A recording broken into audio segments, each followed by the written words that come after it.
Good evening, visitors. Welcome to the Australian War Memorial's last post ceremony. My name is Craig Burrell, and joining us today from the Royal Australian Air Force is Warrant Officer David Bridgefoot. We warmly welcome the family of Private Henry Welch, whose story will be told shortly. We welcome the veterans who have served, those that are still serving, and the families that support them. We acknowledge the members of RSL and Services Clubs Association, RSL Victoria, and RSL Queensland, who are watching the broadcast of this ceremony across Australia. During this evening's ceremony, wreaths will be laid at the base of the pool of reflection by family and visitors to the memorial. If you are able, please stand and join in singing the National Anthem.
The Australian War Memorial was the vision of Charles Bean, Australia's First World War official historian.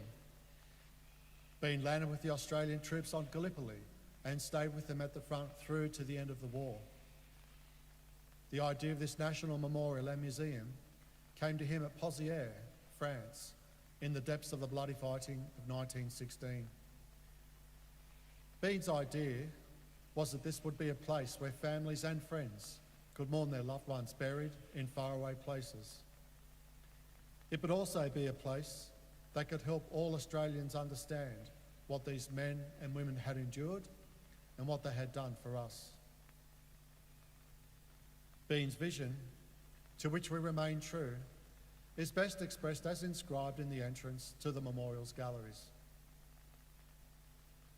Here is their spirit, in the heart of the land they loved, and here we guard the record which they themselves made. Tonight, we will read the story behind just one of those on the Roll of Honour, which lists the names of more than 102,000 men and women who have given their lives for us in war and on operations for more than a century. But first, we present a lament, Flowers of the Forest. Wreaths or floral tributes will now be laid at the base of the pool of reflection.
Today we remember and pay tribute to Private Henry Welch. Henry Welch was born in Glasgow, Scotland on the 10th of September 1909, the son of Henry and Jane Welch. By 1940, Welch was living and working in Terang, a town in Western District of Victoria, around 200 kilometres southwest of Melbourne. He enlisted at Trang on the 18th of May 1940, and not long afterwards entered the Caulfield camp. In July, he was posted to the newly raised 2nd 22nd Infantry Battalion, which moved to Tarul in central Victoria for training. In late September, the 2nd 22nd moved to Bonegilla on the New South Wales-Victoria border, making the journey on foot and resumed training. Welch was found absent without leave in October and was confined to barracks for a week and fined as punishment. The 2nd 22nd continued training until leaving for Sydney, ultimately bound for New Britain in mid-April 1941. Before embarking for overseas service, Welch married Marjorie Brown. On the 18th of April 1941, Welch and his comrades embarked for Sydney, arriving at Rabaul just after a week later.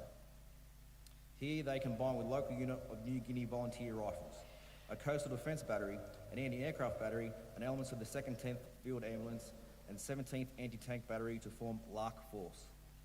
Lark Force's role was to protect nearby airfields and the seaplane base at Rabaul, and to provide early warning of Japanese movements through the islands to Australia's north.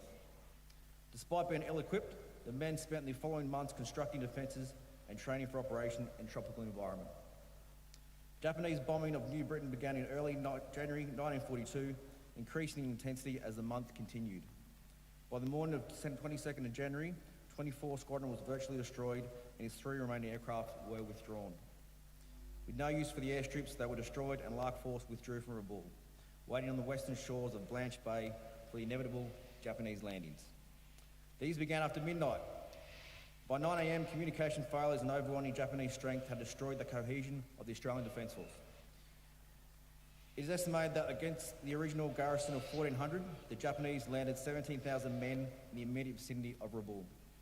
Lark Force Commander Colonel John Scanlon ordered the withdrawal of the bases of every man for himself. Unprepared for retreat, chaos ensued and Lark Force was disintegrated. Over the following days, groups of men ranging from company strengths to pairs and individuals sought to escape along the New Britain's north and south coasts. Some found small boats, while others were picked up by larger vessels operating from New Guinea. Around 400 members of Lark Force managed to return to Australia, 300 of which were the 2nd 22nd. About 160 Australians captured by the Japanese while trying to escape were massacred at Atoll Plantation. Another 836 were interned as prisoners of war. Henry Welch was declared presumed dead on the 15th of February 1942, having been taken prisoner of war. He was 32 years old. With no known grave, he is commemorated at the Rabaul Memorial. His name is listed on the honour roll on my left, among more than 40,000 Australians who died while serving in the Second World War. This is but one of the many stories of service and sacrifice told here at the Australia War Memorial. We now remember Private Henry Welch, who gave his life for us, for our freedoms, in the hope of a better world.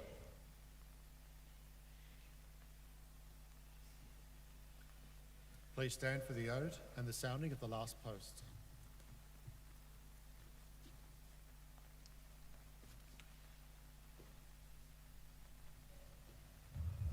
They shall grow not old, as we that are left grow old. Age shall not weary them, nor the years condemn. At the going down of the sun, and in the morning, we will remember them.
lest we forget.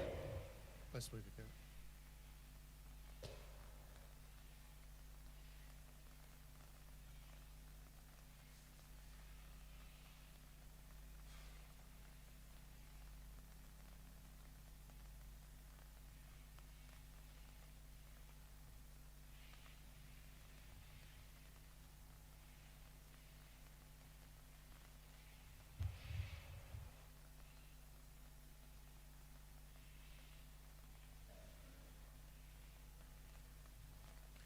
We leave you this evening with the words of the memorial's founder, Charles Bean. Many men lying out there at Poziere or in the low scrub at Gallipoli, with his poor, tired senses barely working through the fever of his brain, had thought in his last moments, well, it's over.